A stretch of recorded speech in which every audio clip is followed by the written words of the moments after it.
உங்க எல்லாருக்குமே கிருபையும் சமாதானம். கர்த்தர் உங்களோடு கூட இருந்து பெரிய காரியங்களை அவர் நிச்சயமாய் இந்த நாளில் உங்களுக்கு செய்வார். நம்ம நேற்று தினத்தில் பார்த்தோம், தேவன் கர்த்தர் ஆபிரகாமை அழைத்து அவனுக்குன்னு ஒரு இடத்தை வச்சிருக்கிறார். அதே மாதிரி தான் உங்களுடைய வாழ்க்கையிலும் கர்த்தர் ஒரு இடத்தை வச்சிருக்கிறார், ஒரு தரிசனத்தை வச்சிருக்கிறார், ஒரு ட்ரீமை வச்சிருக்கிறார்.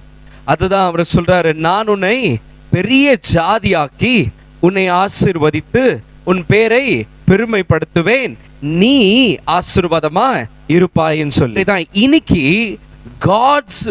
காடோடைய மிகப்பெரிய பர்பஸ் உன்னுடைய வாழ்க்கையில என்னோட வாழ்க்கையில என்னன்னா, நீ ஆசீர்வாதமா இருக்கணும். நம்ம என்ன நினைக்கிறோம், நம்ம ஆசீர்வாதமா இருக்கிறதே இங்க ரொம்ப கஷ்டமாகுது, ஆனா மற்றவங்களை எங்கன்றா அப்படின்றது இல்லை.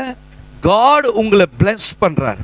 முதல்ல பாருங்க, அதுலயே உங்களுடைய ப்ராவிஷனுக்கு உங்களை காட் முதல்ல பிளஸ் பண்றாராம். அதுக்கப்புறம் தான் உங்க மூலியமா மற்றவங்களை பிளஸ் பண்ண அவர் விரும்புறாரு. பாருங்க, இன்னைக்கு அதான் ஆண்டவர் சொல்றாரு, நீ ஆசீர்வாதமாய் இருப்பாய். கர்த்தருடைய மிகப்பெரிய பிளானே அப்போ நீ ஆசீர்வதிக்கப்படாம மற்றவங்களை நீங்க பிளஸ் பண்ண முடியாது.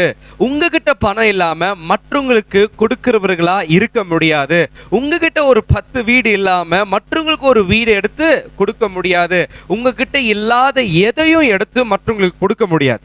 அதே மாதிரி தான் அப்ப கர்த்தர் இங்க என்ன சொல்றாருன்னா, முதலாவது நான் உன்னை ஆசீர்வதிக்கிறேன். எப்படி?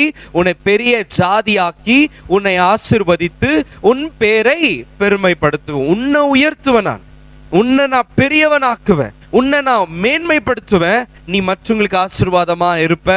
உங்களுக்கு இன்ஃப்ளூயன்ஸ் இருக்கணும். இல்லை நீங்க பணத்துல நீங்க அதிகமா இருக்கிறீங்கன்னா கர்த்தர் உங்களை மற்றவங்களுக்கு ஆசீர்வாதமா வச்சிருக்கிறார். இன்னைக்கு உங்களுடைய சூழ்நிலை பாருங்க, நெகேமியாவுடைய வாழ்க்கையில கூட அடிமைத்தனத்துல இருந்துக்குன்னே தேசத்தை கட்டுறதை பத்தி அவன் யோசிச்சுன்னு இருந்தான்.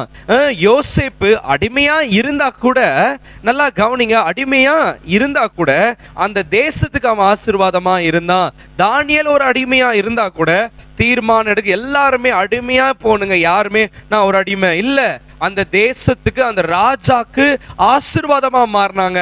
நான் சொல்றேன், நீங்க போற வேலையில நீங்க இருக்கிற ஸ்தலத்துல நீங்க நினைக்க வேண்டியது, God has blessed me to bless others. யாரும் நல்லவன் கெட்டவன் அப்படியெல்லாம் பார்க்கறதுக்காக நம்மளை கர்த்தர் அழைக்கல.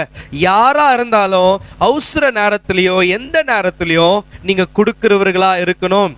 முக்கியமா கர்த்தர் உங்களுக்கு நீங்க காஸ்பலுக்கு பிளெஸிங்கா இருக்கணும்னு கர்த்தர் விரும்புறார். கொடுக்கிற கைகளா இருக்கணும். பாருங்க, தேவனுடைய ராஜ்யத்துக்கு நீங்க பிரோஜனமா இருக்கணும்னா ஏன் கர்த்தர் உங்களுக்கு நல்ல வேலை உயர்த்தி கொடுத்திருக்கிறார், ஏன் கர்த்தர் உங்களை நல்ல மேன்மையான இடத்துல இன்ஃப்ளூயன்ஸான இடத்துல வச்சிருக்கிறாருன்னா, நீங்க பண்ண வேண்டியது தேவனுக்கு பிரோஜனமா, தேவன் மற்றவங்களுக்கு சபைக்கு அநேகர்களுக்கு உங்களை பிரோஜனமா கர்த்தர் வைக்கணும்னு விரும்புறார்.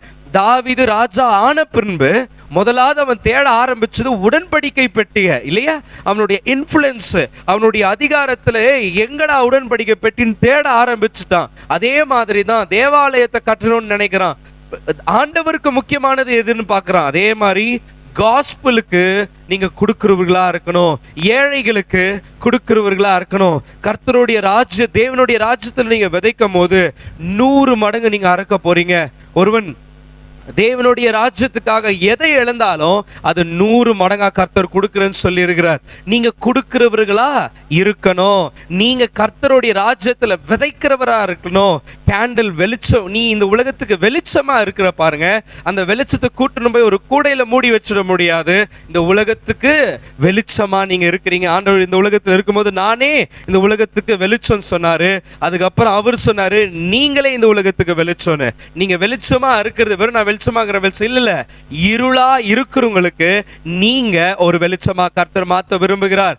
சோ கர்த்தர் உன்னை பெரிய ஜாதி ஆக்குறது, உன்னை ஆசீர்வதிக்கிறது, உன் பேரை பெருமைப்படுத்துறதெல்லாம் நீங்க மற்றவங்களுக்கு ஒரு ஆசீர்வாதமா இருக்கணும்னு சொல்லிதான். சோ கர்த்தர் நிச்சயமா உங்களை உயர்த்த போறாரு, நிச்சயமா பெரிய ஜாதி ஆக்க போறாரு. இந்த உலகத்துல ஆசீர்வாதமான ஒரு வாழ்க்கையை வாழ வைக்க போறாரு. நீங்க மற்றவங்களுக்கு ஆசீர்வாதமா இருப்பீங்க. சோ கர்த்தர் உங்களை ஆசீர்வதிப்பாராக. ஆமென்.